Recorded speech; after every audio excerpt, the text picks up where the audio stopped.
মৰিগাঁও জিলা প্ৰশাসনৰ উদ্যোগত যাদুৰ দেশ মায়ঙত যাদু কেন্দ্ৰিক সম্ভৱতঃ সমগ্ৰ পৃথিৱীৰ ভিতৰতে যাদু কেন্দ্ৰিক এইটো প্ৰথমবাৰৰ বাবে যাদু উৎসৱ এদিনীয়া কাৰ্যসূচীৰে কিন্তু আমাৰ পৰিকল্পনা আছে যে অনাগত দিনত সপ্তাহজোৰা বিস্তৃত কাৰ্যসূচীৰে এই যাদু মহোৎসৱ উদযাপিত হ'ব আৰু সমগ্ৰ ভাৰতবৰ্ষৰ যাদুকৰক একত্ৰিত কৰা হ'ব যাদুৰ দেশ এই মায়ঙৰ ভূমিত আৰু প্ৰথম দিনৰ যিকেইটা কাৰ্যসূচী এতিয়ালৈকে সমাপন হ'ল আটাইকেইটা সফলভাৱে উদযাপিত হৈছে মায়ঙৰ যিটো যাদুকৰী ইতিহাস ঐতিহ্য সভ্যতা এই সংস্কৃতিখিনি উপস্থাপনৰ এটা সুন্দৰ শোভাযাত্ৰা ইতিমধ্যে মায়ঙৰ জনতাৰ সহযোগত ৰূপায়িত হৈ আছে এতিয়া গাঁৱে গাঁৱে ঘূৰি আছে সেই শোভাযাত্ৰা আৰু এতিয়া অলপ পিছতে এই প্ৰদৰ্শনীৰ দ্বাৰ উদ্বোধন হ'ব ইয়াত মায়ঙৰ ইতিহাস ঐতিহ্য যাদুকৰী সভ্যতা সংস্কৃতি প্ৰত্নতাত্ত্বিক সমল সৌন্দৰ্য সকলোবোৰ উপস্থাপন কৰা হ'ব আৰু লগে লগে এই আলোকচিত্ৰ প্ৰদৰ্শনীৰ লগে লগে মায়ঙৰ যিটো তন্ত্ৰ মন্ত্ৰৰ পৰম্পৰা এই পৰম্পৰাটোৰ সৈতে যিসকল ব্যক্তি এতিয়াও জড়িত হৈ আছে সেই সাধকসকলক আমি আজি একেটা স্থানতে একত্ৰিত কৰিছোঁ আৰু তেওঁলোক কিছু সংখ্যক এতিয়া শোভাযাত্ৰাত অংশগ্ৰহণ কৰি আছে আৰু যিখিনি একেবাৰে জ্যেষ্ঠ শোভাযাত্ৰাত যাব পৰা নাই তেওঁলোকক আমি ইয়াতে এটা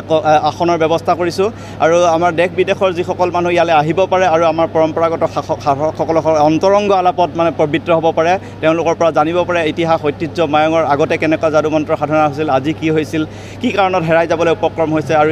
ইয়াৰনো কিবা মূল্য আছেনে নাই এতিয়া আমি আমাৰ দৃষ্টিত এটা কথা ভাবোঁ যে মায়ঙৰ যিটো যাদুকৰী ইতিহাস ঐতিহ্য ইয়াৰ এটা সাংস্কৃতিক মূল্য আছে হাজাৰ বছৰীয়া পুৰণা পৰম্পৰা বৈদিক যুগৰ পৰা ৰামায়ণ মহাভাৰতৰ যুগৰ পৰা চলি অহা পৰম্পৰা আৰু কালৰ সোঁতত বুলি ক'ব নোৱাৰোঁ বিজ্ঞান আৰু প্ৰযুক্তিবিদ্যাৰ অগ্ৰগতিৰ লগে লগে এই পৌৰাণিক যিবিলাক কৃষ্টি সংস্কৃতি পৌৰাণিক বিজ্ঞান এইবোৰ হেৰাই যাবলৈ উপক্ৰম হৈছে সমগ্ৰ পৃথিৱীতে হৈছে কিন্তু মায়ঙত আটাইতকৈ গৌৰৱৰ কথা বুলি ভাবোঁ আমি মায়ঙবাসী হিচাপে গৌৰৱৰ কথা বুলি ভাবোঁ যে মায়ঙত কিন্তু আজিৰ তাৰিখলৈকে সেই প্ৰাচীন বিজ্ঞান প্ৰাচীন সংস্কৃতিখিনি জীৱন্ত ৰূপত জীয়াই আছে আৰু সেইখিনিৰ এটা পৰ্যটনকেন্দ্ৰিক গুৰুত্ব উপলব্ধি কৰি মৰিগাঁও জিলা প্ৰশাসনৰ আমাৰ জিলাখনৰ অধিপতি মাননীয় দেৱাশীষ শৰ্মা দেৱে অত্যন্ত গতিশীল আৰু সৃষ্টিশীল মনৰ এগৰাকী ব্যক্তি যিগৰাকী ব্যক্তিৰ নখ দৰ্পণত বা তেখেত হ'ল মূল আঁৰৰ ব্যক্তি এই উৎসৱটো উদযাপনৰ আমি মায়ঙবাসীয়ে সহযোগ কৰিছোঁ আৰু তেখেতৰ নেতৃত্বত সুন্দৰভাৱে আজি এদিনীয়া কাৰ্যসূচীৰে এই উৎসৱটো উদযাপিত হৈছে অনাগত দিনত এই উৎসৱটোৰ সফল উদযাপনে এই অঞ্চলটোলৈ মায়ং নহয় মৰিগাঁও জিলা আৰু মায়ঙৰ দাঁতি কাষৰীয়া যিখিনি পৰ্যটনৰ সমল থকা স্থান এই অঞ্চলসমূহলৈ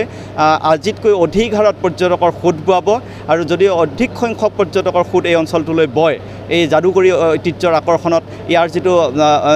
প্ৰাকৃতিক ঐতিহ্য আছে আপোনালোকে জানে মায়ঙৰ এই যাদুৰ দেশ মায়ঙৰ মাজমজিয়াত আছে পবিত্ৰ অভয়াৰণ্য এশিঙীয়া গড়ৰ বাবে বিখ্যাত ইয়াৰ বাহিৰেও সপ্তম শতিকাৰ অলেখ শৈল ভাস্কৰ্য আছে এখন ঠাইত ইমানবোৰ সাংস্কৃতিক প্ৰমূল্য জীয়াই থকাটো সঁচাকৈ গৌৰৱৰ কথা বুলি আমি স্থানীয় ব্যক্তি হিচাপে অনুভৱ কৰোঁ আৰু সেই সমলসমূহৰ আকৰ্ষণতে পৰ্যটকসকল যদি আহে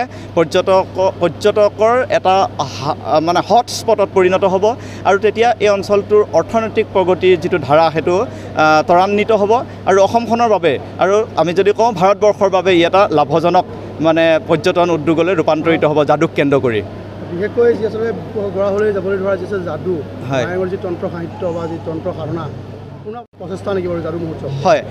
ঠিক আমি পুনৰ্জীৱিত মানে এটা অৰ্থত আমি পুনৰ্জীৱিত কৰিব খুজিছোঁ বহুতে ইয়াক অন্ধবিশ্বাস বুলি কয় তন্ত্ৰ মন্ত্ৰ সাধনাবোৰ আমি একে আষাৰে অন্ধবিশ্বাস বুলি উৰাই দিবলৈ নোখোজোঁ ইয়াৰ ওপৰত গৱেষণা হ'ব লাগে আৰু যিহেতু এই তন্ত্ৰ মন্ত্ৰ